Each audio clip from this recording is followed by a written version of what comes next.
வணக்கம் நண்பர்களே, இன்றைக்கி நம்ம ஆர்கே டெல்டா ஃபோர்ஸ் கேட்ரிங்கில் இன்றைக்கி பரிமாறிய உணவு மோத்தி லட்டு,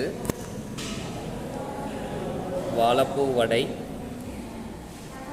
உருளைக்கிழங்கு காரக்கறி, கதம்பம் பொரியல், பாயாசம், ஊறுகாய், உப்பு,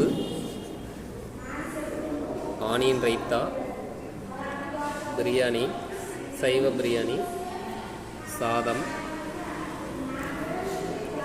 சாம்பார், புளிக்குழம்பு, ரசம், கெட்டி தயிர், அப்பளம், வாட்டர் பாட்டில். நம்ம ஆர்கே டெல்டா ஃபோர்ஸில் இன்றைக்கி பரிமாறிய உணவு.